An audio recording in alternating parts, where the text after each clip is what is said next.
I want to get directly into it. I just want to say, also from being a music producer, musician, songwriter, writer, I'm also an educator. I do plan to venture into um, podcasts, if you will, even YouTube, any other platform that I can to express some points of view in regards to education, family. Um, my mother is a retired teacher, Temple grad, and she instilled education in my brothers and I since a child. Even in church, we would have Sunday school programs. My mother was my Sunday school teacher as well. And I'm a supervisor in behavioral health too, but I'm also a full-time educator as well. So therefore, I do plan on delving into that. Shout outs to my boy, my big homie. Known him since I was in the 8th, 9th grade. Demiso. Check him out. The empowerment and perspective. The empowerment perspective. Check him out. He's doing a lot of big things. So I do plan on doing that. But I wanted to get right into continuing where I was discussing, my journey, my influences, etc. So therefore, I do want to pick up where I left off on the other part. It's been a great week. It's been really cool. As I even went back over the videos and checked them out myself, to express myself in this manner, you know what I mean, and on this platform, to provide insight. I have a lot of music. I'm on a lot of websites. Everyone has social media. However, I have a lot of websites, a few websites, and a lot of music tracks.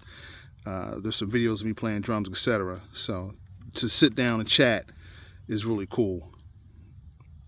So again, I hope that these videos that you've been viewing, you find them enlightening, if you will, and just cool and just worth your time. I don't want to just ramble about anything, but I want to share about myself. Again, my name is Johnny Whiteside. I've been producing music for a long time. I'm known, and I'm proud of where I am, and I'm not finished my journey with music. So I want to take a time to just basically reintroduce myself, like I was saying, or formally introduce myself. You know what I mean? My music speaks for itself of what I do in terms of that. And also, just to be clear, my goal is to continue to make music, obviously, and make hit songs and bring forth ideas and that type of thing. I come from a family of musicians, producers, entrepreneurs, etc. I said that in my last videos. So I want to talk a little bit about my journey. I do have some time, so I want to talk about my journey. So I was born in Southwest Philadelphia, moved to Lancaster, and then at a young age, I moved to South Jersey. So I've been back and forth all my life, working in PA, working in Jersey, working first in Jersey and then now in PA, and back and forth throughout the years. So again, I want to talk about my journey. So in Jersey, right? So I met we call each other bros. You know how it is nowadays. But my one bro, Sultan, met him in middle school, and he and I both loved hip hop. So I come from a church background, and I listened to R&B and hip hop just growing up. Loved it. My one cousin, he introduced me to hip hop. When I was young, he gave me a tape, and recently during a moving process, I actually lost the tape, but it had a label said rap on there. And my cousin, Aunt, he had given that tape to me, and I took it home. My parents, they would just smile like he's didn't listen to that tape, and they knew I loved music anyway. Playing drums with my, toys that I had, the toy drums. So anyway, back to middle school, met Sultan. He and I formulated a little production group around 2006 during the MySpace era. But met Sut in middle school, and there again, like a lot of my bros, we were into all the producers, the Wu-Tangs and the New York rappers and California rappers. You name any hit rap song, hip hop, we were on it. But Sultan and I were more particularly into the production. So after high school, I told him about my cousin that was working with Jazzy Jeff. So Sultan and I basically said, you know what, let's see what we could do. So he actually got his hands on a Casio keyboard. I got my hands on a Casio keyboard. It was a gift given to me. My ex had given me a keyboard for for Christmas. I was like, oh wow, you know, this is dope. I'm like, yes, you know, it was shining. Oh, oh. When I look over at it, like, wow. And I just started, you know, formulating chords and everything, and melodies, trying to emulate, if you will, or try to create some tracks. So let me speed up. So again, so that was around 99, and then 2000 started putting things on tape. Fast forward 2006-7, started working in various studios with various engineers in Jersey and in Philadelphia. Indre Studios I was recording at, recording in Cherry Hill. So again, I just started to work on R&B tracks, neo soul tracks for all the artists that were coming out of Philly at the time, and just whoever was coming up, my bros that were working in Jersey. We were working on songs, production. I would give them songs, things of that nature. So fast forward, I began to get into hip hop, and slid over to Guitar Center, grabbed some equipment that I needed in order to chop samples. Sutan was already, you know, off and running. He had been in college during this time too, and running overseas. So Sutan was working with some his friends down there, and he had you know, the Triton keyboards and the MPCs. So I would go visit Suit, and he kind of showed me what he had going. I showed him what I had going with R&B production, not sampling at the time. So Suit showed me what he had learned in terms of sampling, and I watched him. I said, okay. And then, like I said, he saw I was doing the R&B and all of that stuff. But my first love was hip hop production, as I started in the very, very beginning. So then fast forward, 2008, started making my own tracks, sampling, and here I am now, 2025, with websites full of tracks and projects that I put together, all my ideas, all you know, original ideas and tracks and what have you. So check everything out when you get a chance. Again, Vante Soul. You can Google me. Johnnie Rockets also. So yeah, so like I said, I wanted to talk about a couple things. Like I said, I have these headphones right here. I want to talk about the use of headphones. I love to mix with headphones. I feel like listening to music in headphones is more enjoyable than listening to it, perhaps, you know, like at a block party, or, you know what I mean. In the car is great too, but to me, you get the true sound and the true feel based off of, or from, not based off, but from the headphones. So as far as equipment, what do I use? I use Recycle. I've used Pro Tools, Cubase through other producers. I use Sonar. I don't use the SP 1200 or an MPC, or even Ableton or Logic. I don't wear any of those, but I know how to get my sounds and make it work. And people would think I'm in the studio with you know, Dr. Dre or somebody when they hear tracks and the way I mix. So it's all about, you know, the producer and the person's ear when it comes to mixing at the end of the day. But back to what I was saying. So yeah, so basically, like I said, I get inspired by a lot of hip-hop producers, a lot of R&B producers, if you will. My sound could be described as soulful, you know what I mean. That's pretty much it. You can, you know, determine your own opinion when you hear the music. But I wanted to answer some questions. You know, I don't have any cue card in front of me or anything, but I wanted to answer some questions. What inspires me, right? So I just try to again make music that, you know, obviously I like and I think others would like, and just make what I feel is hot.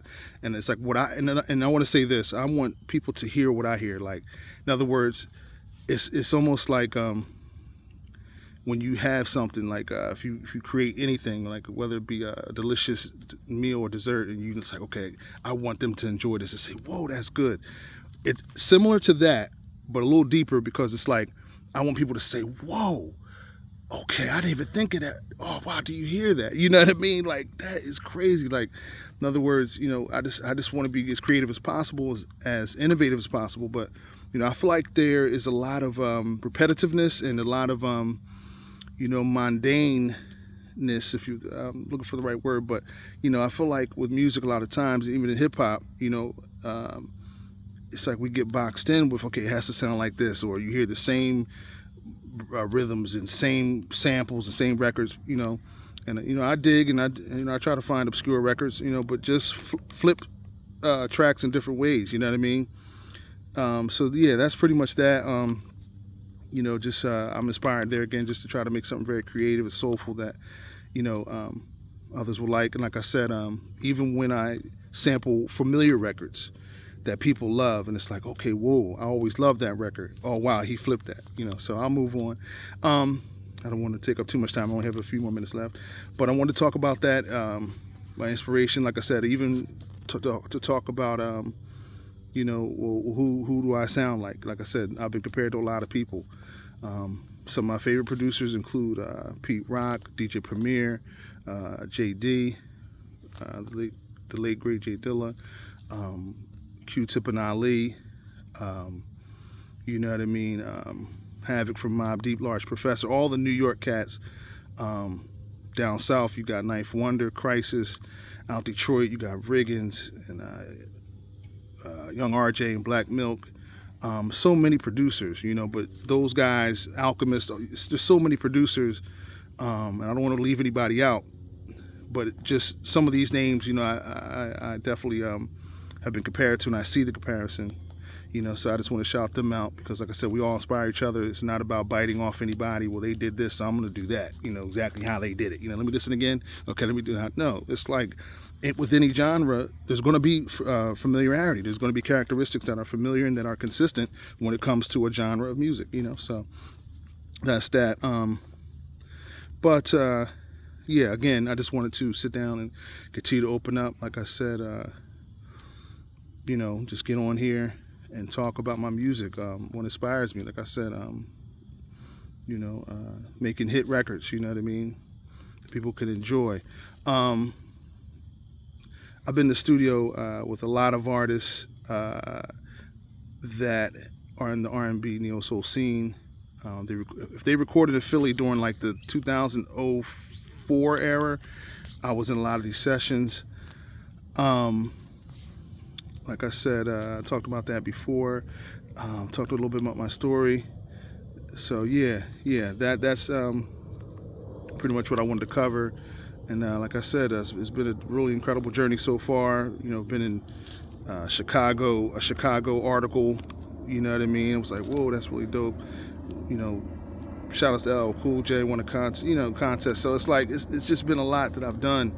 And at this moment, I'm sitting back, just taking a break and time to regroup and plan. And so I thought it was time to jump on social media videos and connect in this way, as opposed to just writing everything. And like I said, I have tons of funny stories, tons of cool stories about meeting this one and that one, you know what I mean, traveling, playing drums in New York, and you know, so many stories, you know what I mean, so many cool memories and things of that nature, you know what I mean. But like I said, the jokes and the fun and, you know, all that is coming too, the education, all that's coming too. But I wanted to sit down and just, you know, allow people to know who I am. Just hear what I sound like, you know what I mean? Sometimes you don't even know what a person really even sounds like, you dig? So, you know, this is my opportunity to do so. Again, I did want to say this in this one video. It's up to 14 minutes, looks like. But shout outs to the producers I did meet that, you know, were my favorite producers and still are. I met DJ Premier, I met Pete Rock, I met DJ Jazzy Jeff, I met Questlove, I met Q-Tip, I met Shook Those Brothers' Hands. Who else? I've seen a lot of the Philly artists. I didn't shake Black Thought's hand. He was over there. I remember when my cousin had allowed me to go backstage at the concert. I saw Black Thought was over there, Tariq was over there, and he was holding like his outfit, like in a suit bag, and I didn't get to shake his hand. But so many artists, Floetry, Music Soul Child, Glenn Lewis, Kindred, Ken Lattimore, one of my bros, he and I went over to the studio to see my cousin and them after church, and Kenny was over there, and I was, you know, like so excited, you know what I mean? And so many different artists. Shout out to Ken Lattimore. Who else? I don't want to leave anybody out that I met. I ran into Dice Raw several times. Like I said, so many different artists that you all would know I've met, you know what I mean? And I don't want to leave anybody out. And real quick, I'll wrap it up with this. My connection to the late great Kobe Bryant. His father, rest in peace to Mr. Bryant, Joe Bryant, was classmates with my mom and dad at Bartram High School, John Bartram High School in Southwest Philly. Same class, not just like they went to the same school. They were in the class of 72. If I can put that out there respectfully, class of 72. Mr. Bryant was in homeroom with my mother, you know, same homeroom or what have you. I remember my dad telling me that they all went to parties together. My mom telling me, you know, she remembers him in the homeroom, and he had written in her yearbook. She used to show my brothers and I growing up and everything like that. So, but that's it for now. I'm going to continue to do videos, like I said, glory to God, just to be able to share my music with everyone. Peace and love. God bless.